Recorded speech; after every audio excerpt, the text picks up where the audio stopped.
If you like the idea of four-wheel drive grip with MPV space and top luxury saloon comfort, Mercedes R-Class claims to provide it. If you can afford the high price tag attached to this unusual blend of virtues, then you shouldn't be disappointed. Think of any kind of car that might be potentially large. A 4x4 perhaps, a big MPV, a luxury saloon, or one of those huge estate cars. Now try and meld all of those images together into one, or if you can't manage that, take a look at a Mercedes R-Class instead. This, after all, is a car that claims to have found inspiration in all of these categories, creating what in the process its maker claims is something completely new. The German brand likes to call this a grand sports tourer, and that's as good a name tag as any. It's built stateside alongside Mercedes M-Class and GL-Class SUVs in Tuscaloosa, Alabama. And that's because over 60% of sales will stay that side of the Atlantic. You can see why at first glance. Both long and short wheelbase versions are over 16 foot long, so it's certainly an ideal car to suit the land of going large. Now, it was originally launched here in 2006, initially available only in a 6-seater format with 3 pairs of seats, one behind the other. But sales were so modest that Mercedes was quickly forced into a rethink, introducing a more versatile 5 or 7-seat format, at the same time as ditching some of the thirstier petrol engines and introducing a more affordable entry-level diesel. The fact that this car shares nearly 30% of its parts, including the engine, with Mercedes M-Class 4x4 should give you some idea of how it drives. Smooth and quiet, yes. Sporty, very definitely not. Having said that, you might be surprised to find just how relevant Mercedes engineers have managed to make this car for European roads, although the boffins in Stuttgart have had to pretty much throw the kitchen sink at the chassis in order to achieve it. So you'll find permanent all-wheel drive, electronically controlled 4 ETS traction control, ESP stability control to get you out of trouble on the slippery surfaces or if you enter a corner too fast, and air suspension for the rear wheels. I'd suggest that you complete things by ticking the box to order the Airmatic all-round air suspension, which includes an adaptive damping system that automatically reduces the ride height by 20 millimeters at high speeds to reduce wind resistance, and can increase it by up to 80 millimeters to help you over rough roads, but not rough terrain. Despite its all-wheel drive mechanicals, Mercedes firmly rejects the idea of this vehicle being thought of as any kind of SUV off-roader.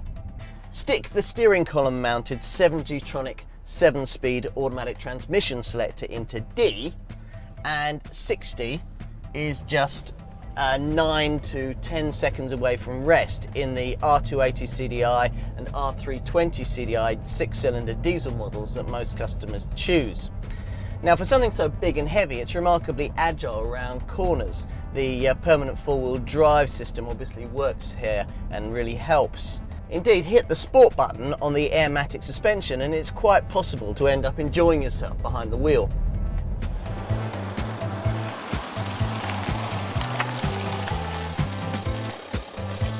Of course, there's only so much you can do with a vehicle this big, and visibility is a bit of an issue. There's a smallish rear window, thick rear D-pillars, and all those rear head restraints can rather obscure your view too. Plus the front end is completely invisible from the driver's seat. Apparently some of the German engineers wanted to mount a 3-pointed star on the bonnet as a sightline, and that would certainly have helped. Now, you don't buy a Learjet and worry about what it looks like from the outside. In the same way, most R-Class customers will probably hardly even notice that this car looks rather better in the metal than it does on paper. No, what you'll talk about with this car is how it makes you feel from one of the 7 luxurious seats inside. The answer is very comfortable, at least if you've gone for the long wheelbase version that I've got here. Now, you can theoretically order this car in short wheelbase form, but it's still 5 meters in length, and doing so is a bit like going it large at McDonald's but specifying small fries. You've rather missed the point, and in this case missed an opportunity to turn the third row of seats into everyday usable adult berths instead of occasional kiddie seats. By the same token, you can also order this car theoretically in 5-seater form, but again, do that and you might as well have bought a Mercedes E-Class estate. Now that might be a temptation until you really get to grips with the versatility of this R-Class. Around 64% of its body length is devoted to occupants, and there's around 1,027 millimeters of headroom here in the back, giving a sense of airiness that large estates and luxury 4x4s simply can't match. There's also a level of versatility here that would shame some large MPVs. The second row of seats here sit a decent 920 millimeters ahead of the third row back there. And since they slide backwards and forwards, you can extend that up to 990 millimeters if someone particularly long-legged has been confined to the very back. Older passengers might find access to the third row of seats to be slightly awkward unless the middle row is pushed right forward. But it's not too bad, and you quickly get used to it. More of an issue is the fact that with 7 people on board, the high floor necessitated by the four-wheel drive mechanicals means that there's just 266 litres of boot space. You'll be limited back here to a couple of big bags. Of course, if your focus is on packages rather than people, then you can quickly create removal van levels of space. There's a rear compartment for your valuables, or as in this case, the base for the stereo. And as you can see, the 2 rearmost rows of seats fold completely flat, creating a vast 2001 litre loading space spread across a massive 2,286 millimetre long loading platform. Try finding an estate car that can match that.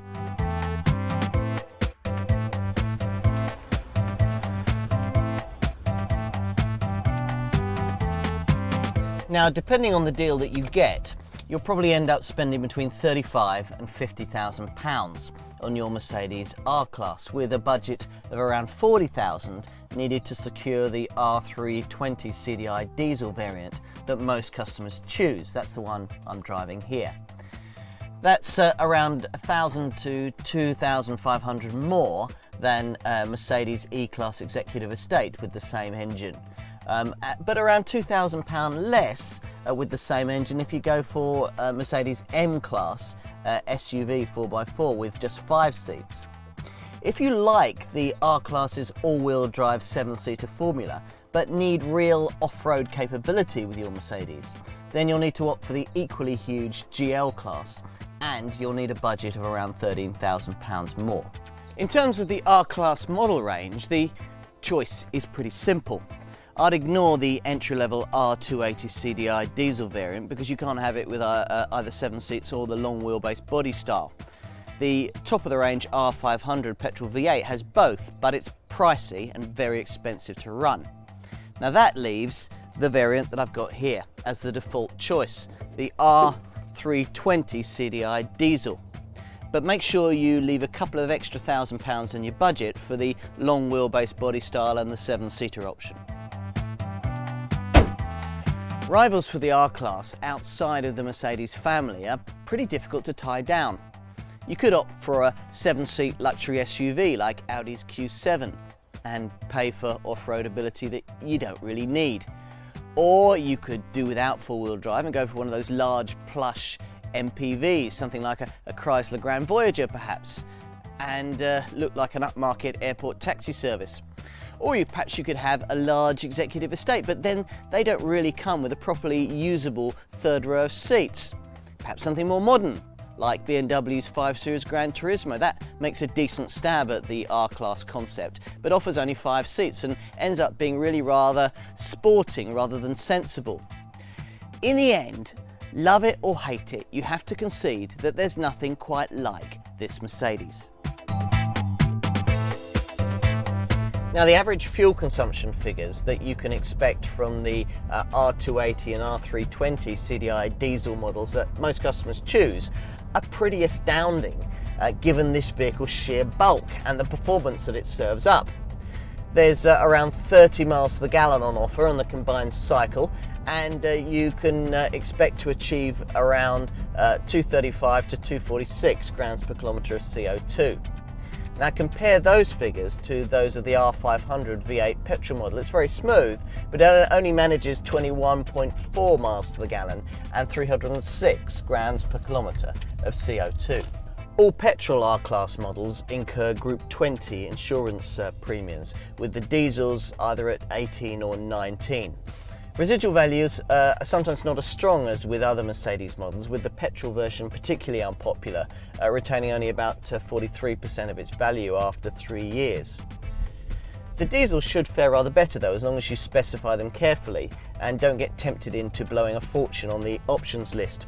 One exception there is the gorgeous panoramic glass roof, which adds immeasurably to the R-Class travelling experience. You'll turn your grey matter to instant whip trying to work out whether the Mercedes R-Class is an MPV, a 4x4 or an oversized estate. Don't worry about it. Take the R-Class at face value and you'll find it a luxurious 7-seat vehicle to meet a well-heeled but demanding family's needs. Avoid the short wheelbase version and the petrol variants, and you should find this unusual car a class act.